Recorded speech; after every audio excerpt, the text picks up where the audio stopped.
Hello everyone, a very warm welcome to my channel. Today's our topic is structure of sperm.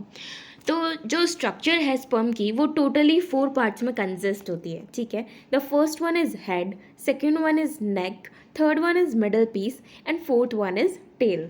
अब इसको हम एक एक करके बहुत अच्छे से समझेंगे, पूरी स्पर्म के स्ट्रक्चर को बहुत अच्छे से समझेंगे और लास्ट में डिटेल में डायग्राम के थ्रू भी समझेंगे, ठीक है. So without wasting any time let's get started. अब पहले हम पढ़ते हैं हेड के बारे में. हेड क्या होता है स्पर्म का? It is the enlarged end of a sperm. ये क्या है? एक एनलार्ज्ड एंड है, मतलब जो एंड है उसका वो थोड़ा सा बड़ा है स्पर्म का, ठीक है.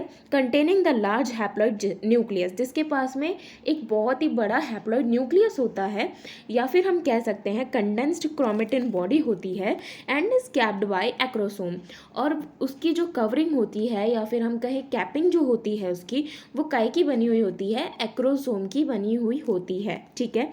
अब एक्रोसोम की क्यों बनी हुई होती है? क्योंकि the acrosome contains hydrolytic enzymes, क्योंकि एक्रोसोम के पास में हाइड्रोलाइटिक एंजाइम्स प्रेजेंट होती हैं that help in dissolving membranes of the ovum for fertilisation.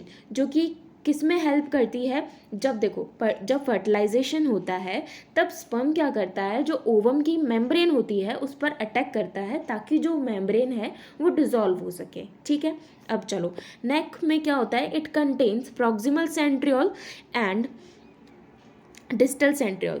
अब देखो इसमें प्रॉक्सिमल सेंट्रियोल और डिस्टल सेंट्रियोल पाया जाता है which is necessary for the first cleavage division of zygote. जो प्रॉक्सिमल सेंट्रियोल होता है वो ज़रूरी होता है first cleavage division of zygote के लिए. वहीं जो डिस्टल सेंट्रियोल होता है वो कनेक्टेड रहता है टेल फिलामेंट में, ठीक है. Middle piece.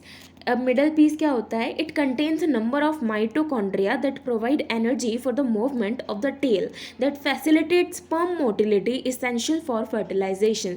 अब मिडल पीस में क्या होता है? बहुत सारे माइटोकॉन्ड्रिया प्रेजेंट होते हैं जो कि एनर्जी प्रोवाइड करते हैं. किसको एनर्जी प्रोवाइड करते हैं? स्पर्म को एनर्जी प्रोवाइड करते हैं ताकि जो टेल का मूवमेंट है वो हो सके और स्पर्म की मोटिलिटी भी बढ़ सके, जो कि फर्टिलाइजेशन के लिए बहुत ही ज़्यादा ज़रूरी है. अब लास्ट आ जाते हैं हम टेल पे. It consist of axial filament surrounded by the plasma membrane.